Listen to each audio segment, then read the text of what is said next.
मूर्तिजापूर विधानसभा मतदारसंघात अंदाजे 65% मतदान पथके मतदान पोहोचली. किरकोळ घटना वगळता मतदान शांततेत.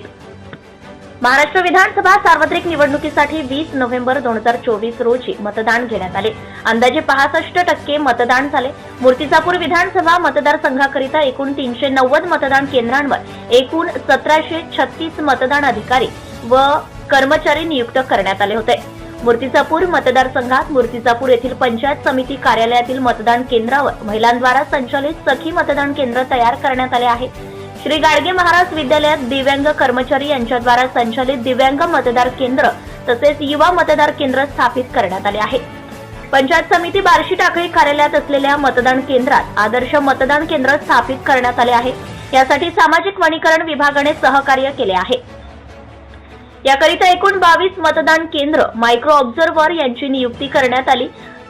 तर ते देखील 19 नोव्हेंबर रोजी मतदान केंद्रावर उपस्थित राहणार आहे. मतदान पथके पोहोचवण्याकरिता एकूण 21 राज्य परिवहन महामंडळाच्या बसेस, 29 खासगी बसेस व 19 जीपची व्यवस्था करण्यात आलेली आहे. याकरिता विधानसभा मतदारसंघात 67 रूट निश्चित करण्यात आलेले आहेत. मतदान केंद्रावर सोबत द्यावयाचे सर्व साहित्य योग्यरित्या तपासणी करून तयार करण्यात आलेले आहे.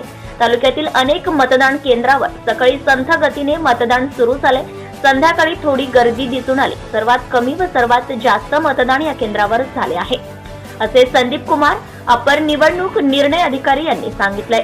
मतदारसंघातील मतदान केंद्रावरील यंत्रणा यांच्यासह पथक उशिराने पोहोचणार असल्या कारणाने त्यांच्याकडील मतदानाची टक्केवारी प्राप्त झाली नाही. सत्यशोधक न्यूज चॅनलसाठी मूर्तिजापूर तालुका प्रतिनिधी Nagorao Tayde. Subscribe now and press the bell icon. Never miss an update.